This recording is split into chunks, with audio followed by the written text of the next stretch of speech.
ரிசல்ட்டெல்லாம் பக்கா வந்துடும் சார். ஆனால் கண்டிப்பாக சாப்பிட்ணும். அதுங்களா 10 லட்ச ரூபா செலவாக வேண்டிய இடத்துல இப்போ 1.5 லட்ச ரூபாய்க்கு வந்துட்டாங்க. இந்த இன்னொரு மாதம் சாப்பிட்டீங்கன்னா இந்த 1.5 லட்சம் வேண்டாம், நீங்கள் நல்லா இட்டின்றாங்க.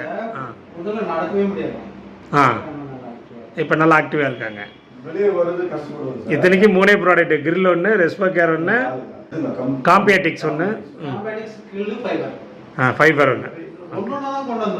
அதான் அதாங்க ஃபைபர் ரெஸ்போ. நல்ல ரிசல்ட்டு சார். கடவுளுக்கு நன்றி சொல்லுங்கள். உங்களை இந்த இடத்துல காட்டினதுக்கு, நல்ல வெஸ்டேஜை காட்டினதுக்கு நல்ல சொல்லுங்கள். இன்னொன்று என்னன்னு கேட்டீங்கன்னா, நான் கூட கிட்டத்தட்ட கேட்டு பாருங்க 3 month 5 month மேலே ஆயிடுச்சு. அவர் மூர்த்தி சொன்னது 6 மாதம் ஆயிடுச்சுங்க.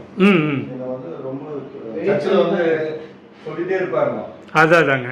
ஏன்னா நானும் அவர் 2 பேரும் தான் அர்த்தங்கள் போயிட்டு 2 பேரும் போயிருக்கோம். நான் அதுக்கு முன்னாடி சீனியருங்க. அவர் வந்து ஜாயின் பண்ண போகும்போது சில போயிருக்கிறேன். ஏன்னா இவர் திடீர்னு அங்கே ஓட்டிங்க வந்து பண்ணுறாரு அப்படின்னு மனசுக்குள்ள இருந்தது. ஆக்சுவலாக நான் விட்டுட்டாங்க. விட்டுட்டு திருப்பி இவர் வந்து என்னை கம்பல் பண்ணிகிட்டே இருந்தார் ரொம்ப நாள். சரி என்னதான் பார்ப்போமே அப்படின்றது. சரி அப்புறமா சொல்லி வரேன்னு சொல்லுவேன், வர மாட்டாங்க. அதாங்க. சரி ஓகே என்னதான் பார்ப்போம்னு சொல்லும்போதே தான் எனக்கு கண்டிப்பாக அதான் அந்த மனசு திருப்தியா இருக்கிறது ஓட்டு வரும்போது நமக்கும் ஒரு இது சாட்டிஸ்ஃபைடு நல்லா இருக்குது இல்லைங்களா?